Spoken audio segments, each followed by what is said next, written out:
काय म्हणाले doctor Samant? Munna normal आहे. खरं म्हणजे त्यांनी आधी माझं सगळं ऐकून घेतलं आणि त्यानंतर ते जे काही म्हणाले ना, त्यानंतर मला प्रश्न विचारावे लागलेच नाहीत. डॉक्टर सामंत आहेतच असे. त्यांचं सेशन अगदी कमी वेळाचं असतं, पण तेवढ्याच वेळात ते समोरच्याचं मन वाचतात असं मला नेहमी वाटतं. तुम्हालाही अनुभव आलाच असेल. खरं तर मला खूप आश्चर्य वाटलं आणि बरंही वाटलं. त्यांनी मुन्नाचा प्रॉब्लेम लगेच ओळखला. काय म्हणाले ते? ते म्हणाले की तिच्या मनात ना भीती आहे, इन्सिक्युरिटी आहे, लोनलीनेस आहे. तिच्या मनात ना तो काढण्याचा आपण प्रयत्न केला पाहिजे. एक सांगू आदिनाथ, नाती, विशेषतः रक्ताची नाती कधीही जवळचीच असतात, पण कधी कधी संवाद तुटतो आणि नात्यातली मैत्री कुठेतरी हरवते.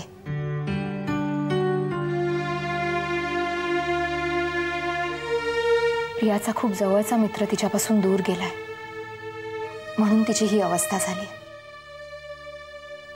भीती, एकटेपणा या गोष्टी आपण तिच्या मनातून कशा काढायच्या याचा विचार करूच. पण त्याआधी आपण एक गोष्ट खूप सहजपणे करू शकतो. कोणती? तिच्या सगळ्यात जवळच्या मित्राची पोकळी भरून काढणं.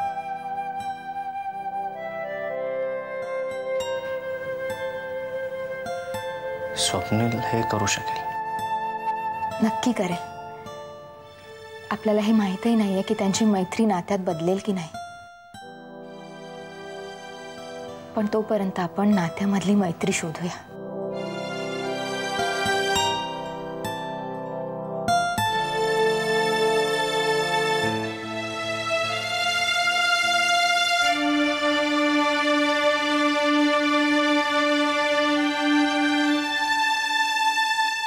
असे काय बघताय माझ्याकडे? शुभ्रा, आपण ना एक आश्रम सुरू करूया आणि रोज संध्याकाळी तुझं ना एक प्रवचन वगैरे ठेवूया. हा, कसं आहे? आदिनाथ,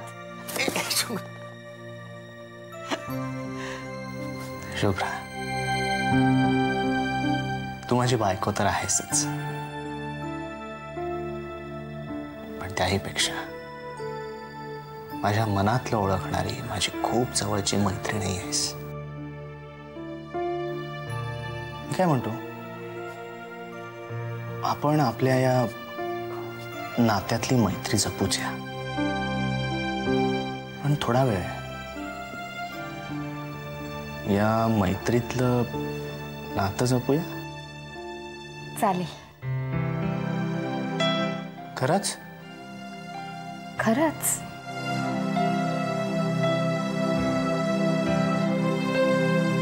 तुम्ही पोळ्या लाटा, मी भाजते. तुम्ही भाजी चिरून द्या, मी फोडणीला टाकते.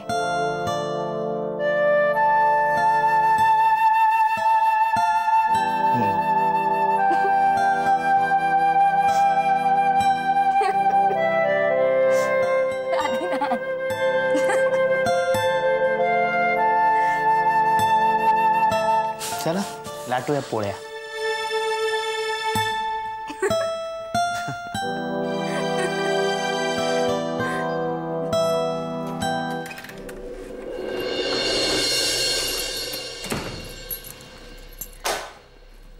बस, मला बोलायचंय. बस. खूप वेळ वाट बघत होते मी तुझी.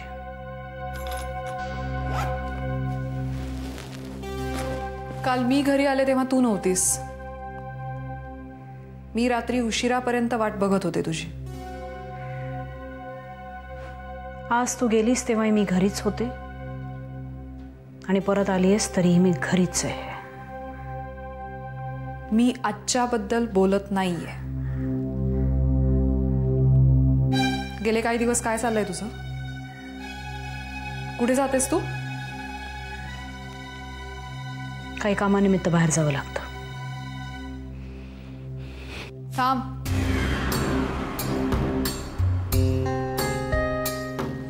काम? कुठलं काम? नाही सांगायचं नसेल तर नको सांगूस. No problem. माझी अपेक्षाही नाही. पण अशा कुठल्या मल्टीनॅशनल कंपनीमध्ये BPO मध्ये काम करतेस तू की घरी यायला रात्रीचे 2 वाजतात? मी काय करते याच्याबद्दल संशय आहे का तुला? माझा प्रश्न कामाबद्दल नाहीये, वेळेबद्दल आहे. मी मुद्दामूनच घरी येत नाही. का? घर आवडत नाही? घरातल्यांना मी आवडत नाही. विचार ना मम्माला, मी घरी असले की तिला बरं वाटतं का? हे बघ सुलेखा, मला हा प्रश्न कायमचा सोडवायचा आहे. कारण तुमच्या दोघींमध्ये माझी ओढाताण होते. आणि एक लक्षात ठेव, टाळी एका हाताने वाजत नाही. नाहीच वाजत ती, नाहीच वाजत. पण मग मी काय करू सांग ना?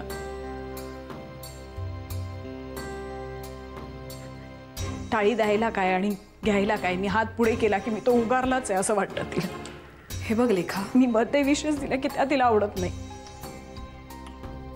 मी प्रेमाने तिच्याशी बोलायला गेले की सतत तिला वाटतं की मी तिला धमकी देते म्हणून.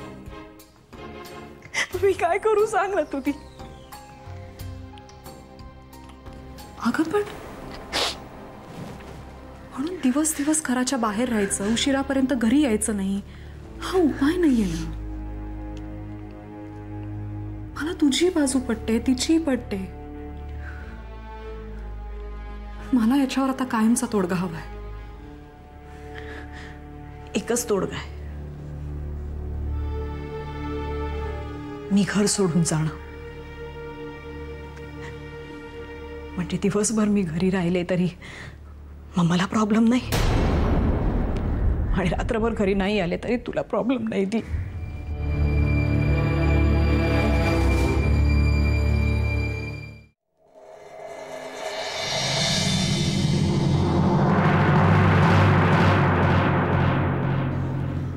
अरे देवा देवा, अरे कुठे शोधू या म्हाताऱ्याला? काय सांगू मी मालकांना? म्हातारा कुठे माझा छळायला जातो देव जाणे. सोपान काका, ओ सोपान काका, ओ कुठे फिरताय? का छळताय मला? ओ तुम्हाला शोधायला मी कुठे कुठे गेलो माहितीये? तिकडे सगळे दारूचे गुत्ते शोधले, जिकडे कधी गेलो नव्हतो ते सगळे रस्ते शोधले, आणि तुम्ही इथे वाड्याच्या मागे काय करताय? तुला ही पहिल्यापासून वाईट खोड आहे. नको तिथे शोधतोय. बरं आता तुम्ही इथे काय करताय? चला थांब. ती आली होती. कोण आली होती? अरे ती वाड्यावर आली होती, माझ्या मानगुटीवर बसली होती ती. मग तिला काय मानगुटीवर बसून तुम्ही फिरायला घेऊन गेलात?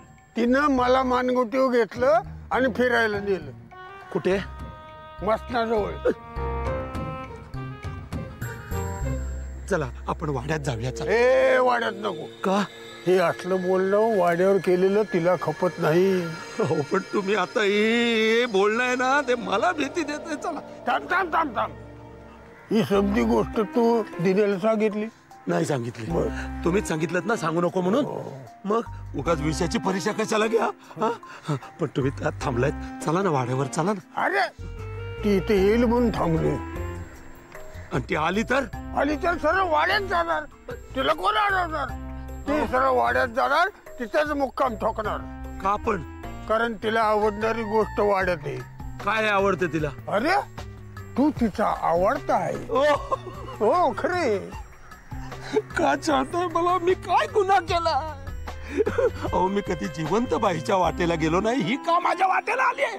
तू तिला आवडतोस ना, तुझ्यावर तिचं प्रेम आहे. नका असं काही बोलू, मला भीती वाटते. चला. राम राम राम राम राम राम. ए थांब. चला ना. ती बघ आली. कुठे? ती बघ. कुठे? ती बघ मला दिसते. मला का नाही दिसत? अरे तुझ्या मानगुटीवर बसल्यावर दिसल तुला. पण तुम्हाला कशी दिसते? मी तिच्या मानगुटीवर बसलोय ना. हा. तुम्ही तिच्या मानगुटीवर आहात? देवा. अरे थांब रे. वाचव. ए, तुम्ही या. ए, कोळ्याची बाळी, ये ये ये ये चाललो. खुळ्या तुझ्या मारी.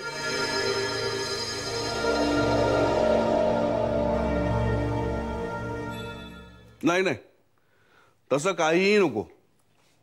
नको, मी येतो तिकडे आणि मी आल्याशिवाय कुठल्याही कामाला सुरुवात करायची नाही. हां, तुम्ही त्याला मला फोन करायला सांगा. ओके. हां. कोण? बाबा वाटतं. तुला कसं कळलं? अजूनही लहान मुलासारखे हट्ट आणखी कोणासमोर करणार तुम्ही? मी हट्ट करतो कारण कधी कधी बाबा माझ्यापेक्षा सुद्धा जास्त हट्ट करतात. अगं, आता ही सगळी तयारी चालू आहे ना, तिची सगळी जबाबदारी आपल्या डोक्यावर घ्यायची काही गरज आहे का त्यांना? पण नाही, ऐकणार नाहीत. आधी आपण ठरवलं होतं ना की आपण सगळी तयारी करायची आणि बाबांना सरप्राईज द्यायचं. तेच बरोबर होतं. हो, बरोबर आहे. पण तुमच्या कुसुम द सेकंड आहेत ना, ग्रेट, त्या बोलल्या. तिच्या तोंडात काही राहत नाही आणि बाबांना सगळ्या बारीक सारीक गोष्टी कळतात. माझं म्हणणं एवढंच आहे की तुम्हाला ज्या काही कल्पना करायच्या तर ते करा. त्या पूर्ण कशा करायच्या, ते सगळं कसं करायचं जबाबदारी आमची आहे ना. ऐकत नाहीत ते. तो विष्णू बिचारा फिरत असतो त्यांच्या मागे मागे मागे, मालक मी हे करतो, मालक मी ते करतो. लक्ष देत नाहीत ते. म्हणून मी आज चाललोय तिकडे. आज जात आहे वाड्यावर? कधी? जेवून जाईन, म्हणजे रात्री घरी परत येईल. आपल्या घरात लग्न कार्य असावं ना, तसा उत्साह संचारलाय तुम्हा दोघांच्या. खरं सांगू बसूला, आधीचं लग्न झाल्यापासून घरामध्ये सगळ्या कुटुंबाने एकत्र येऊन उत्साहाने काही साजरं करावं असं काही घडलंच नाही ना ग. आता घडतंय ना, मग झालं तर देवाची कृपा. पण आधी आला का जिम मधनं? नाही अजून. आला की जरा मला भेटायला सांग, मला त्याच्याशी बोलायचंय. हो. चला, मी आंघोळ करून घेतो. अकेली मत जइयो नैनों में. असं करू का? काय? मी आत्ताच जातो वाड्यावरती. बर.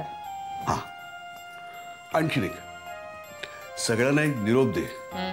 मी घरी परत येईपर्यंत झोपू नका म्हणावं. मला अत्यंत महत्वाची मीटिंग घ्यायची. बर. कळलं? अकेली मत. काय सासूर वाशीन माहेरी निघाली की तिला आनंद होतो ना, तसा झालाय तुम्हाला अगदी. असं म्हणतेस? तसं म्हण. नैनों में गजरा डाल के, जुल्फों में गजरा डाल के.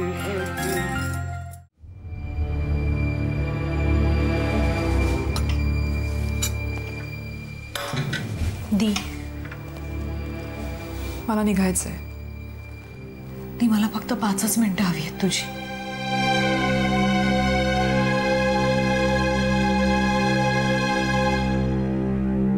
बोल. ती मला तू हवी आहेस. माझ्या आयुष्यातलं एकमेव जवळचं नातं असं नाही गमवायचं मला. पण तुलाच घर सोडून जायचं होतं ना.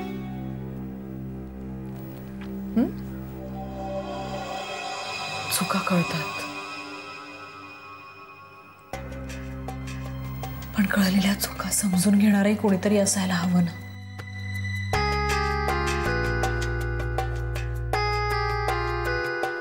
ते आणि इथून मी कुठे जाणार तुला सोडून? आधी तू घरी तरी असायचीस, आता तीही नसतेस. मम्मा बरोबर नाही पटत ग माझं. मी खूप प्रयत्न करून बघितला, पण ती काही गाठी त्यांनी अशा बांधलेल्या असतात ना की त्या निवळ गाठी असतात, म्हणून माणसं एकमेकांमध्ये अडकलेली असतात. बस मम्मा, तुझं आणि माझं फार काही वेगळं नाही. खरं तर आई आणि मुलीचं नातं हे जगातलं सर्वात मोठं नातं असतं. तरी लेखा जाऊ दे ना ती.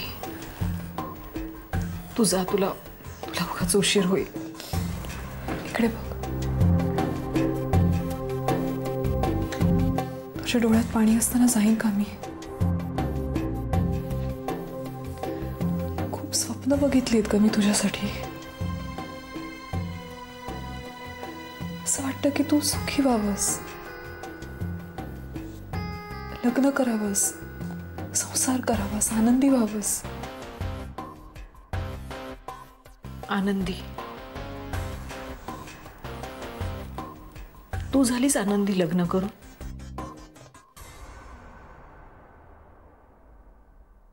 तो माझ्या नशिबाचा भाग होता. प्रत्येकाच्या आयुष्यात नेहमी सुख असतं असं नाही. अगं पण मनासारखा जोडीदार मिळवणं, त्याच्याबरोबर आयुष्य सुरू करणं हे खूप महत्वाचं आहे. तेच खरं सुख आहे. मला नाही मिळाला माझ्या मनासारखा जोडीदार. नाही मिळालं मला हवं असं वाटणारं कुटुंब. तुझ्या सुदैवाने तुला मिळालं. तू झालीस सुखी.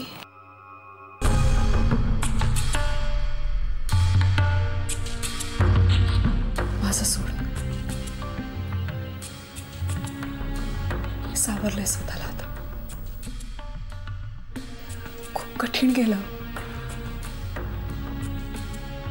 पण म्हणून आयुष्य संपलं नाही ना.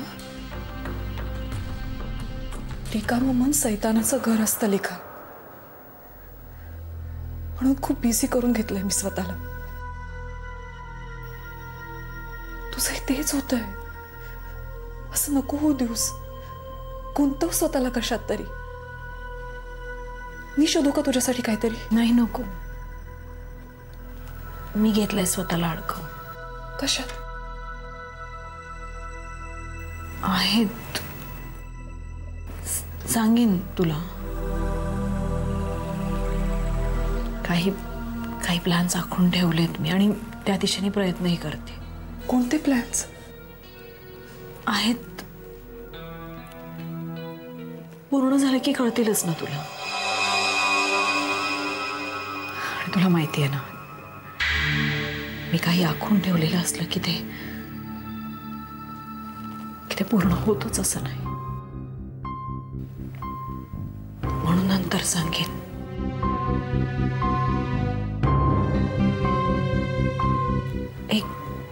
एक गोष्ट विचारू तुला, परमिशन देशील? बोल. ती तुला विचारल्याशिवाय मी काहीही करणार नाही. I promise. पण कधी गोरेगावच्या घरी जावंसं वाटलं तर जाऊ. तुला सांगितल्याशिवाय कधी जाणार नाही मी.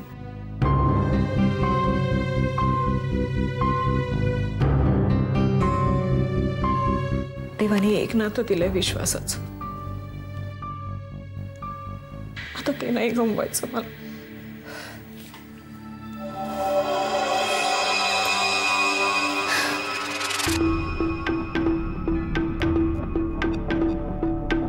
तुझी 5 मिनिटं म्हणता खूप वेळ घेतला ना मी.